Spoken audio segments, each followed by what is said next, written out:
अरे हम तो मजाक करत रहनी। आप भी ना डॉक्टर साहब, जाए हम कपड़ा भिजवाए के कोनो जुगाड़।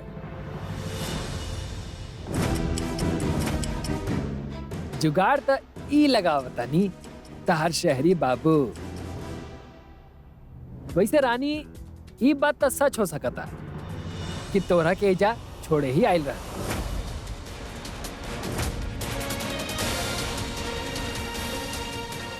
लेकिन भागे के मौका ना मिला। तबे तो जानबूझ के एकहू कपड़ा साथ में लेके नहीं खेल। तहार टांग खींचे के आदत ना गइल ना बुड़बक, दिन भर बकैती कराला एकरा से बस। डॉक्टर साहब आप चिंता मत करी, घरवा में जाई हम कपड़ा लेके आवत आनी।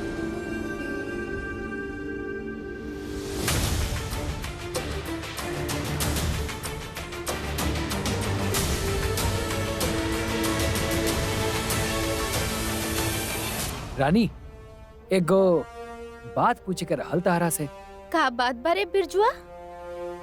तू इतना तमीज से बात कर रहल बड़ा? पहले कभी तो इजाजत ना मांगला। अरे पहले तक खाली हमार दोस्त रहलू, अब तक केहू के पत्नियों बाड़ू।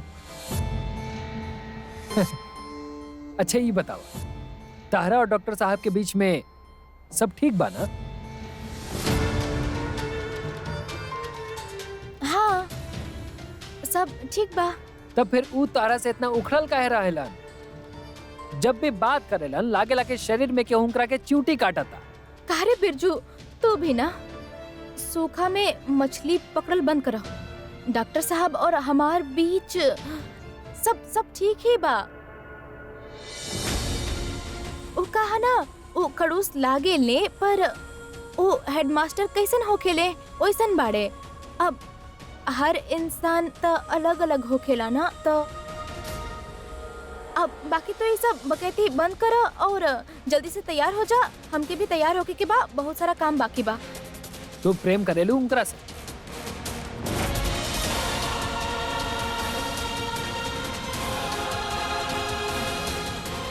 देखो काका तई ब्याह फिक्स नहीं करेले, इतना तो हमरा मालूम बा। तब फिर ये ब्याह भइल कैसे? ई कुमारी कन्या पापिन बाड़ी, जान से मार दे एकरा के।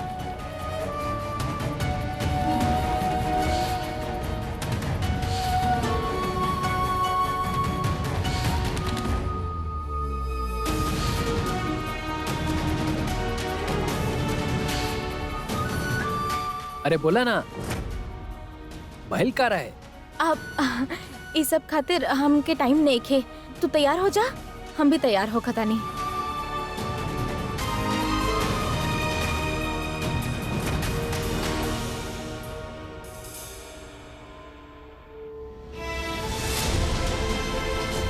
बस 2 दिन के बाद बा, ओके बाद हम वापस चल जाए बा ना। हमार प्रमाण पत्र वो भी तो जमा करे के बा ना। हमेशा मुश्किल काम करे से भागेला तू, लेकिन ए बार भागे के कौन ऑप्शन नहीं के तारा पास वीर। जब तक रानी के सामने रहब ये बात का एहसास होत रही कि उनका दिल तोड़े वाला बानी। कितना कुछ सह चुकल बाड़ी वो। इस शादी, रामू काका के केस, इंजीनियरिंग, इस सब चीज के बीच में वो इंजीनियरिंग कैसे कर पाए?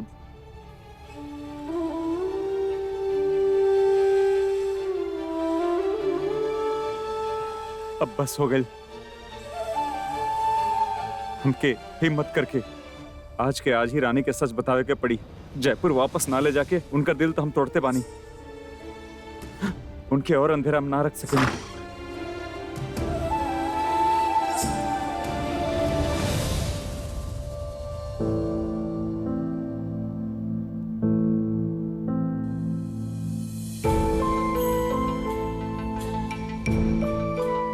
ई पहिन लेब।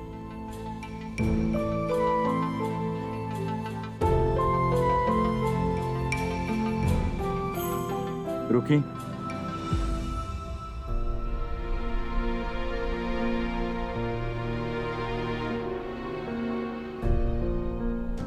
आप रोता नहीं?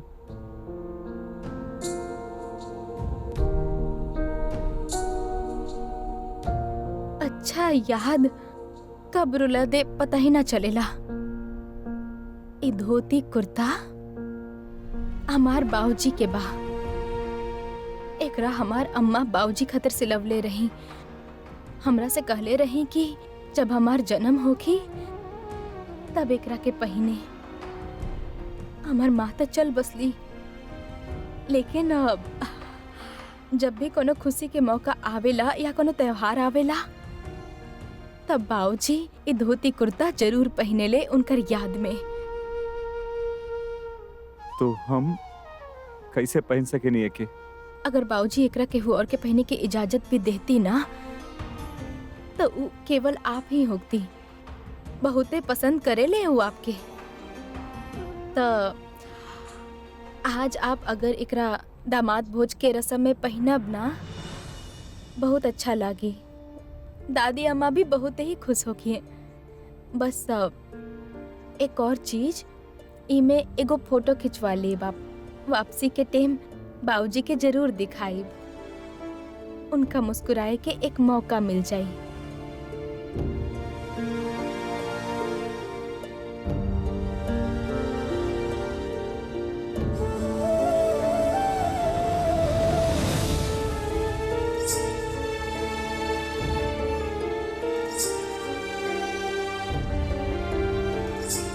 चलो, थैंक यू।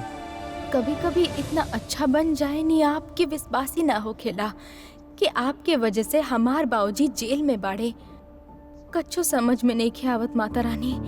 इतना जानने के बाद भी हमार दिल ई माने के राजी ही नहीं खे कि डॉक्टर साहब कभी ऐसा कुछ कर सकेले। वापसी के टीम जरूर पूछब इनका से कि सच्चाई का बा। अभी आप तैयार हो जाएं, हम आवतानी।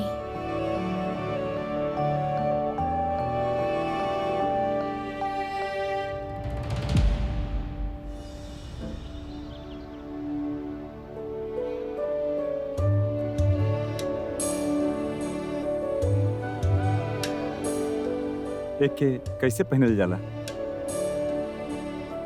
प्रभात भी तो नहीं खाए यहाँ पे। ट्राई करता हूँ।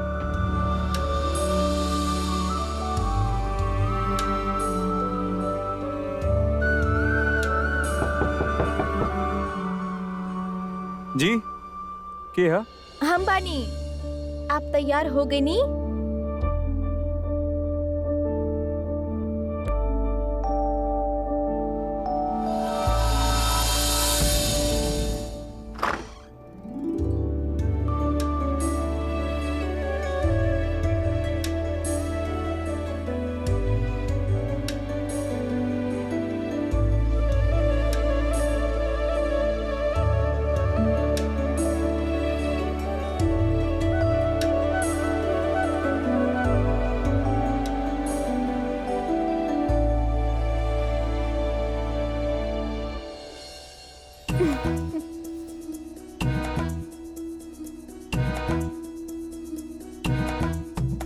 चले के जैसे आपके साड़ी पहने ना आवेला, हमके भी धोती पहने ना आवेला। जैसे तैसे हो सकल वैसे बांध लेनी हम। इनमें हंसे के का बात बा? आपका ऐसे बाहर जाए माने ऐसे तो लड़का तौलिया लपेटे ले। अब वहाँ सबके सामने ये अगर खुल गई तो का करी हम? नहीं आवेला हमके कैसे परफेक्टली बांधल जाला। अच्छा, हम केहू के बुलावत आनी। ए पिंकुआ,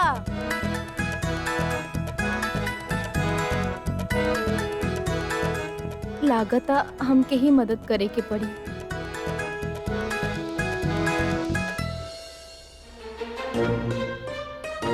डॉक्टर साहब, आप चिंता मत करी। एकरा हम कस के बांध देतानी। नहीं, आप कैसे रह दी? हम कुछ कर ले। आप परेशान मत होई। हम इस स्कूल में एक बार जब नेता बनल रहनी तब बाबूजी हमके सिखा देले रहले। जैसे कुर्ता और धोती पहनल जाला और कहा ना भोज खातिर देर भी हो रहल बा, तो आप अपन आँख बंद कर ली ना। हम कहें करी, आप कर ली आंख बंद। हम फिर ई लपेटब कैसे?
हो गए, चले।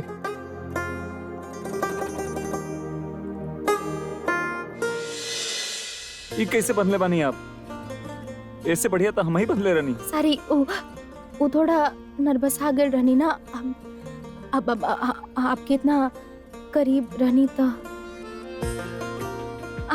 हम सही कर देता नहीं। ई जे लास्ट वाला जे ई बना, एकरा से पीछे से हाथ पे ले ही यहाँ, और ई जे कुर्ता बना वो बाहर निकाल ले।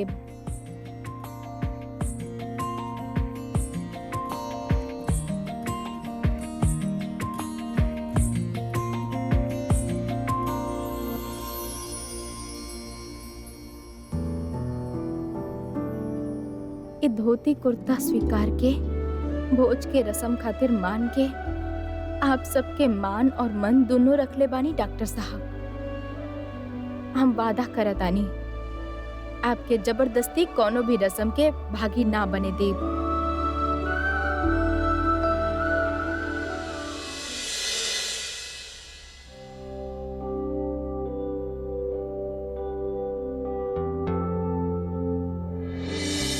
बचवा जल्दी से बिछाला, अरे बचवन सबके खिला दा। हाँ, भूखल बड़े, बैठ जा बचवा लोग।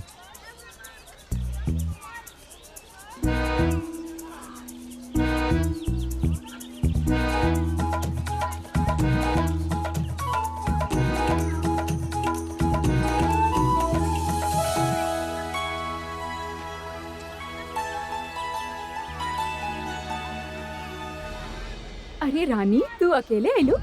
ऐसन भी काम मरता है जे बाहर आवे के राजी नहीं के? बतावा। अरे हाँ हाँ, सही कहतिया चांदनी। सारा गांव से मिलवा देले बाड़ू, बेटिया हमरा के भी मिलवा दा।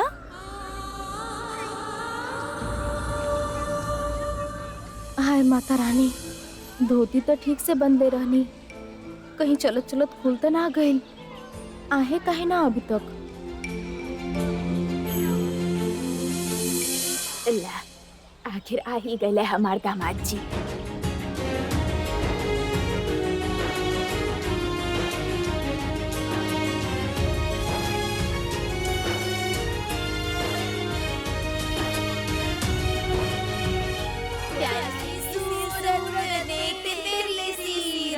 प्यारी सी सूरत, नेक तेरी सीरत, दामाद जैसे हमरे भगवन की मूरत, दामाद जैसे हमरे भगवन की मूरत, प्यारी सी सूरत, प्यारी सी सूरत, नेक तेरी सीरत, प्यारी सी सूरत। अरे चली जीजा जी, आई बैठी ना। अरे रानी बेटिया, ओजा काहे खड़ा बाड़ू? दामाद जी के बगल में बैठा ना, रस्म शुरू करे के बाना। अरे चला ना रानी, चला। भोज के रस्म शुरू करे से पहले भोलेनाथ के आशीर्वाद लेला और मने मन प्रार्थना करी कि आवे वाला जिंदगी में सब मंगल ही मंगल होके। आवा सब जन पूजा शुरू करल जाओ है। सिर्फ अपना खातिर नहीं, हमार पूरा परिवार खातिर प्रार्थना करब। जिंदगी में कभी इतना ना हिचकिचाएंगे हम। अपना परिवार के छोड़ के केहू और के बारे में इतना कभी ना सोचने जितना आज रानी के बारे में सोचे लगल बानी। ये लोगन के दुख ना दिहल चाहता नहीं भोलेनाथ। आवे वाला दुख से लोगों के कैसे बचाएंगे इहो नहीं समझ में आवता। हमके शक्ति दें, ये लोगों के आज हम सब सच बता के ही जाएंगे।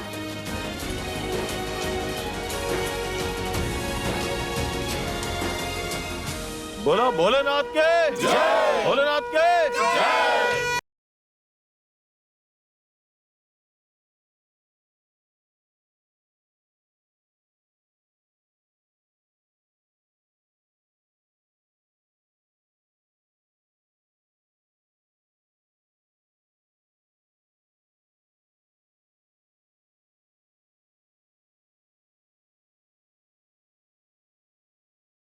दामाद बाबू, ये सब हमरा गांव के खास पकवान बा। हाँ हाँ, आपके शहर से तनी सा अलग बा, लेकिन बता देता नहीं अगर खा लेब ना तो उंगलियां चाटते रह जाई बाप। रानी अपन हाथ से खिलावा ना दामाद जी के, फिर तक खाना के स्वाद दुगना हो जाए ना अम्मा। जीजा जी, आपके फोन दी ना, आप दोनों के बहुते बढ़िया फोटो खींचब। चला दोनों एक दूसरा के निवाला खिलावा।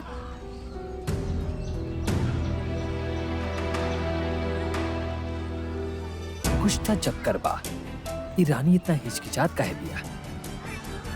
अब खिला भी दे, रात के सूते के समय तो ना शर्मैलू तू। अब गाय पसीना छूटा था। रानी बिटिया खिलावा ना, दामाद जी इंतजार कर रहा बानी। जी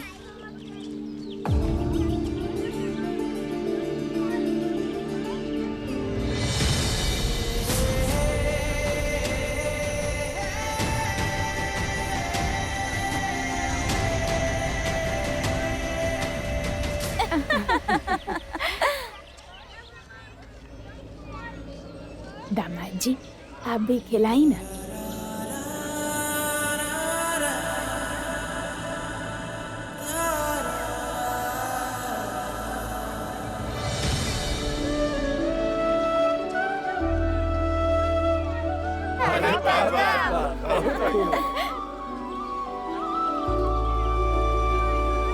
अरे अम्मा, इंतजाम बहुत बढ़िया किए हैं आप। गांव के सबसे बड़ जमाई भोज है अब तक के। चाहे कुछ भी कहा, रानी बिटिया के मर्द बहुते अच्छा आदमी बाड़े, वरना शहर से आके गांव के रीति रिवाज के माने लगा। किस्मत वाली बाड़ी हमनी के रानी बिटिया, वरना एगो नौकर के बेटी के शादी इतना बड़ घर में। और आगे तक पढ़ाई के भी बात कर रहे बारे। आप सब भी ना फिर से शुरू हो गई नी। किस्मत आपन जगह बा, लेकिन हम उमे बंधे वाला में से ना बानी। हर किसी के टेम आवेला, और जब तक वो ना आवे ना, आपन दहिना हाथ के 45 डिग्री के एंगल बना के अपन दिल पे रखब और कहब आपन टाइम आई।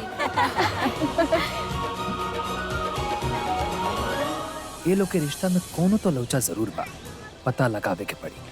चला बेटा बेटा लग जा काम। अरे भैया अब हमार बारी बा। अरे हमहू तो खिलाई नया जोड़ा के अपना हाथ से। सबसे पहले हम ही खिलाए। अरे आप बाबा हो। रुको चाची।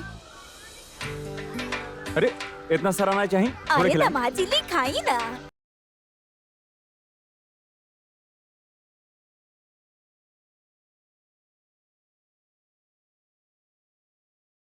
देखिए इतना ना चाहिए, थोड़ा कम कर दी। हाँ थोड़े से। अरे खा ली, खाई ना दामाद बाबू, इतना प्रेम भाव से खिलाओ नहीं। हाँ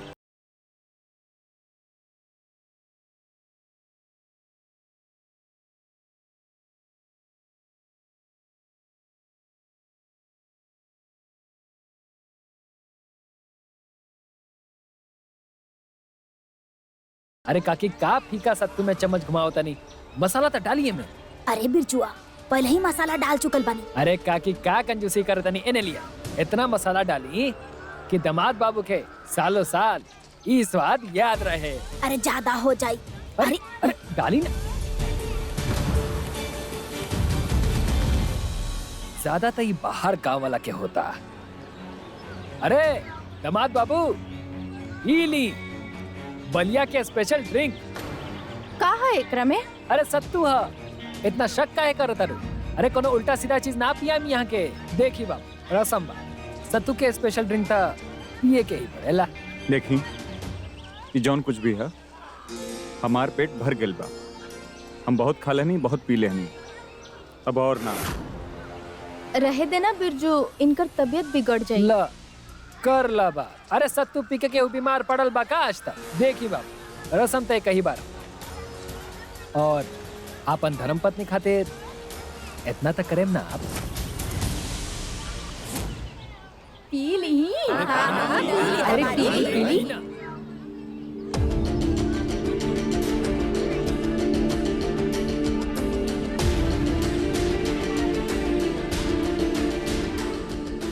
बस ये रस्म खत्म करते ही हम रानी के सच बता के जयपुर खातिर रवाना हो जाए।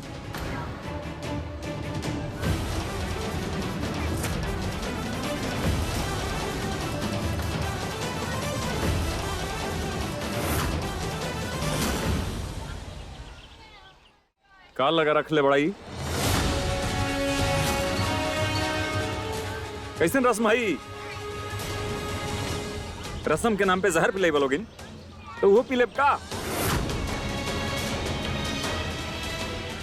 तमाशा बना के रख ले बस सब लोग यहाँ पे नहीं चाहिए हमके।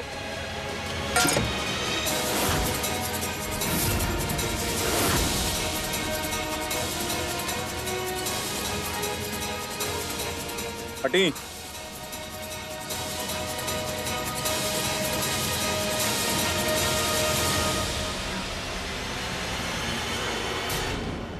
का भइल दामाद जी के काहे नाराज हो गए?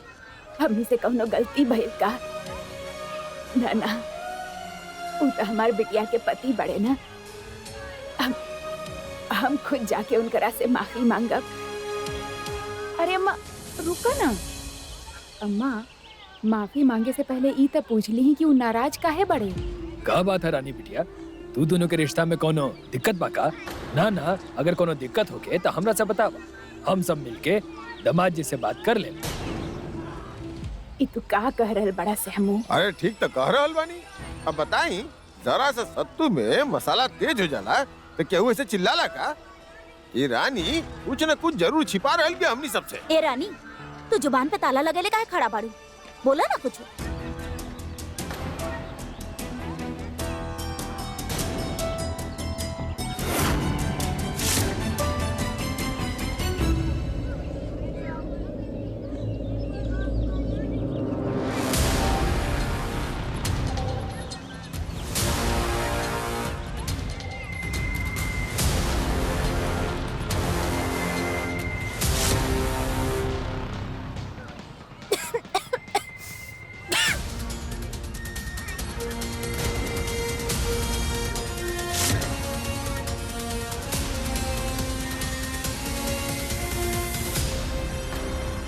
सुधरबे ना ना तू ऐसे बनेला सत्तू?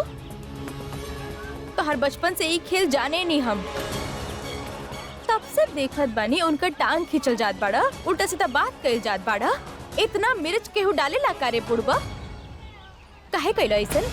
जवाब दे बिरजू ना तो माता रानी की कसम बचपन में जैसे दौड़ा दौड़ा के मारत रहनी ना तो के वैसे ही जवानी में भी पिटबा। अरे बोला ना। देखा रानी बात पर्सनल बात बाद में समझाएं तारा के अबे जाए दे हमरा के। कहाँ जात बड़े रे?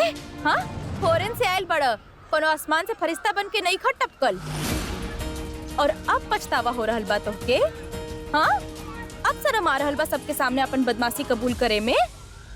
शर्मात नहीं खी लिहाज करता नहीं तार रिश्ता के बोलनी ना बाद में बताएं तारा के ऐसे जोर ना चलाओ हमरा पे। और तू मनमानी करबा ऊ चली?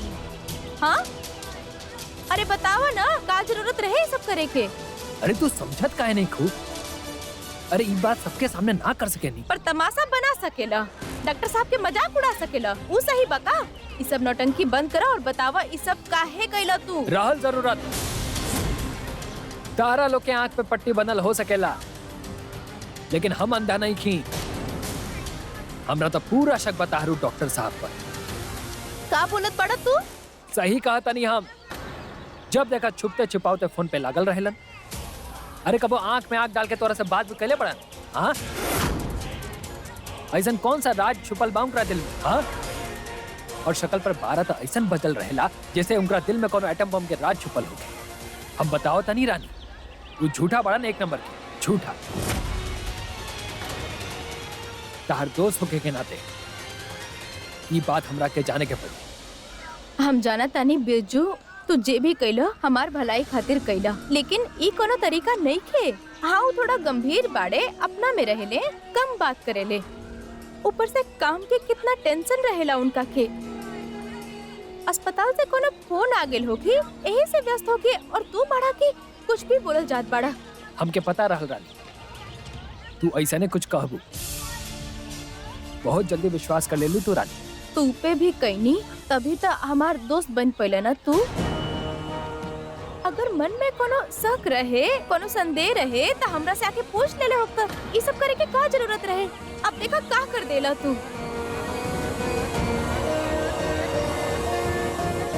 रानी रानी बिरजू ई तू बहुते गलत कैला। दामाद बाबू तो शहर के बड़े ना, और हम अपन गांव के सारा रीति रिवाज उनकरा पे थोपल जा रहल बानी। ना करे के चाहत रहे हम क्या ऐसा, लेकिन बिरजू तू कुछ भी कह, दामाद जी बहुत अच्छा पड़े। तेरा पता बा जब वो छोट सन रहले ना, रामाधीर तब से उनकरा और उनकर परिवार के जानत बढ़े। अब जन हो गए तो हो गए, एजा के मनोरंजन खत्म हो गए। सब लोग साफ सफाई में लग जाओ। मनोरंजन तब हुई जब उस शहरी बाबू के सच के बैंड हम बजाए, और जबले सच सामने ना आई तब तक छोड़े ना।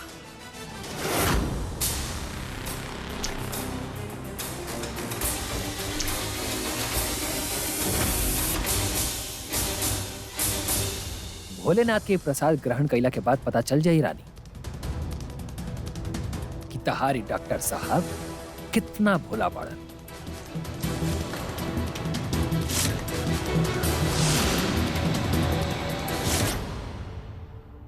अम्मा कसम, जब हम तारा के एक साथ देखे नहीं रानी, सीना चल उठेला हमरा से हमार किस्मत तारा के खुश रखे के मौका छीन लेलस रे। बना दिलस तोरा के केहू और के ना रह गेलू तू हमार। हम तारा के दुख में नहीं देख सकत, और ओकरा खातिर हमरा के जॉन करे के पड़ी हम करब। सच्चा प्रेम करे नहीं हम तारा से रानी।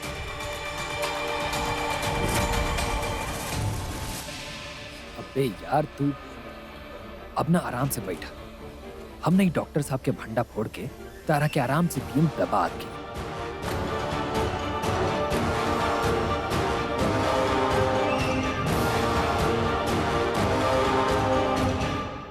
दादी अम्मा की खुशी के सवाल ना होके ते ई रस्म खातिर कभी ना मनती। चुपचाप प्रमाण पत्र लेके निकल ले होती यहाँ से। ऊपर से बिरजू 2 दिन खातिर का आइल बा, हमार जिंदगी मुश्किल कर देले बा। ई का इतना लंबा चौड़ा ठंडई के गिलास यहाँ के छोड़ देलस।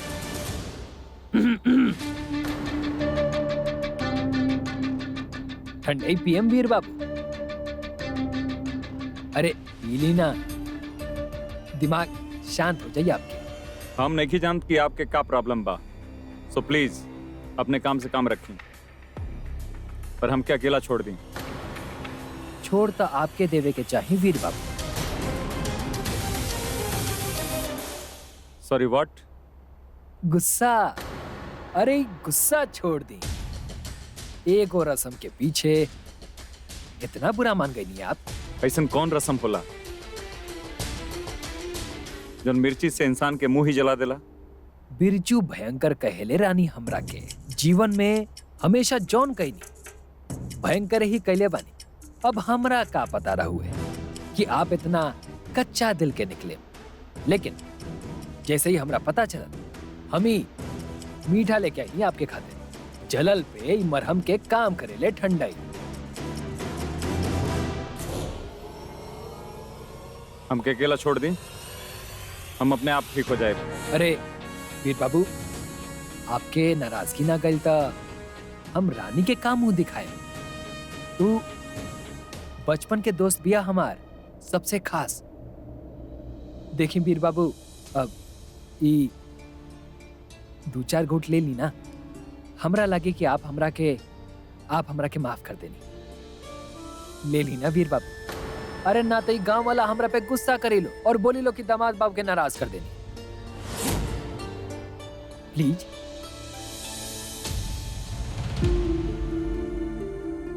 ई भइल ना बात।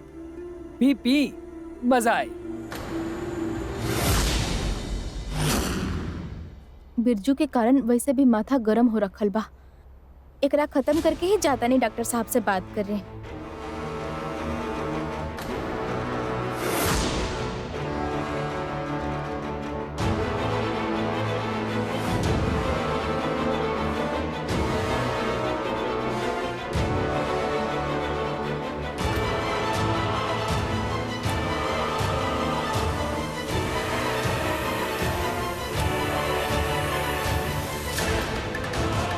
तो का बोला तनी बानू एकदम बढ़िया। हाँ बढ़िया तबाह। पहले काहे ना पिए नी?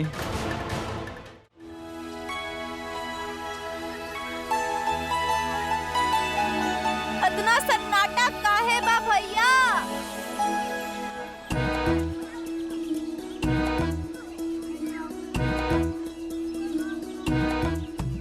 अरे हमार दादी अम्मा काहे इतना परेशान बानी? रानी बेटिया, दामाद जी ठीक से बानी? रानी, दामाद बबुआ से बात बहल कुछ कहत रहले का? देख रानी, अगर कुछ अंदर की बात बतावा ना, हमनी सब तोहार अपने बानी ना। ई बात तो सही बा। सब अपना बाड़े, सब हमरे पास आवा। राज के बात बा, केहू के पता ना चले के चाही। ठीक बा।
देख के तो ना लगता कि दोनों में कुछ गड़बड़ बा। साहब बात बा डॉक्टर साहब, पहले कभी आपके ऐसे नाचत ना देखनी हम, वो भी हमरे इतने पास।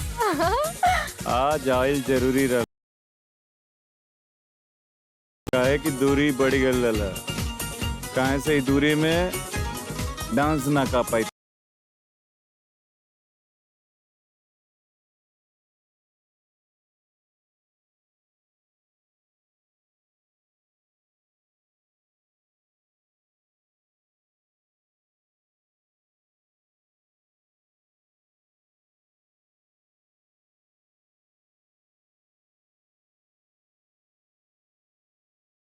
तू सब जान भी ना खूब पंचायत लगा ले वेलन बिटिया दामाद के बीच में कुछ गड़बड़ बा। अरे कुछ गड़बड़ ना बा हमार बिटिया दामाद के बीच में। हाँ। वो देखा कैसे नाचता रे दोनों।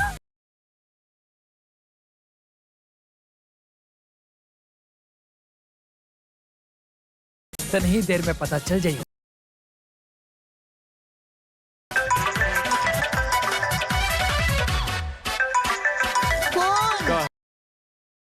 कौन बज रहल बा?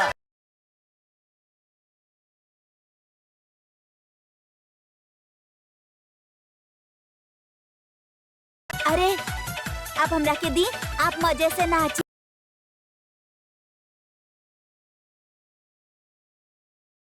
हेलो वीर, वीर वहाँ पे किरारा और विक्रम आ रहल बाड़े।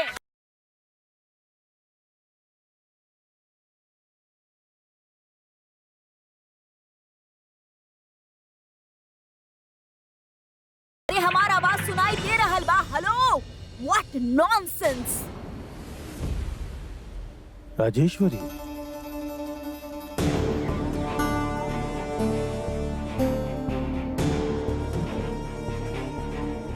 अब के परेशान कर दहलस तोहरा।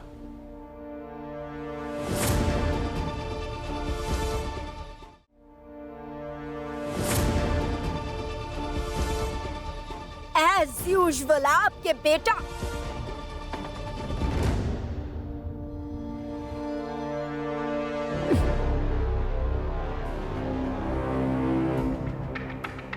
तू हमरा से खुल के बात कर सकेली का भाई?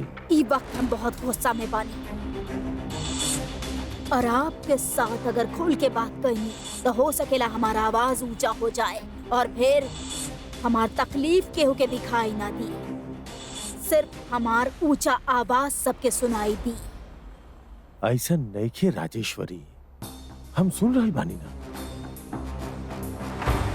अगर आप सुन रहल होती तो हम 28 साल से इतना बड़ा पहाड़ लेके घुटत ना रहती। फिकर साथ जाके बात करनी हम, कहाँ जाके चिल्लाई हम, ताकि हमार दर्द थोड़ा सा कम हो जाए। आप सुन रहल बानी ना, एगो बात और सुनी। दर्द हो खेला हमरा के, बहुत दर्द हो खेला। एक बार ना, दिन में 50 बार। जब हम आपके बेटा के बारे में सोचा था, जब हम आपके बेटा के बारे में याद करता, जकरा पूरा रजावत परिवार एगो अनाथ समझेला, उ दरअसल अनाथ ना, उ हमार पति के यानी कि आपके नाजायज औलाद बा।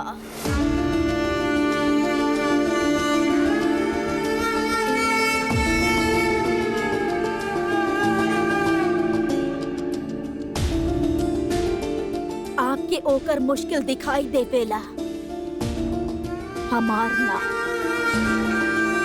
आप हमरा से भी कुछ वादा कैले रहनी ना, तब तक आप ई वादा ना कैले रहनी कि एगो नौकरानी और आपके बेटा के हमरा के अपनावे के होखी।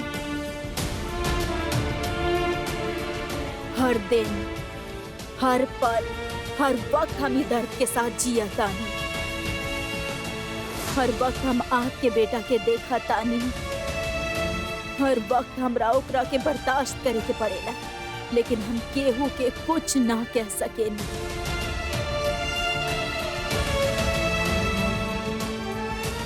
सबके हमार गुस्सा दिखाई दे देला।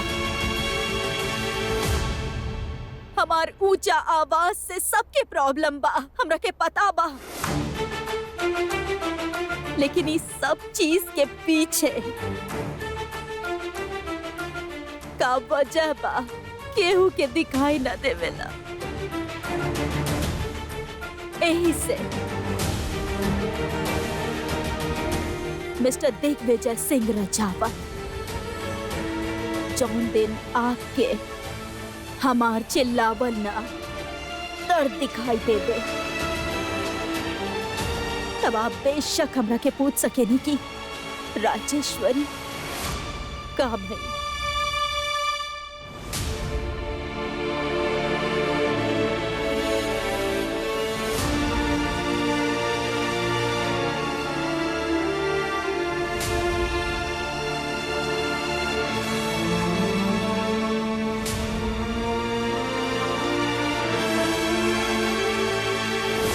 जकरा पूरा रजावत परिवार एगो अनाथ समझेला, उ आग के नाजायज औलाद बा।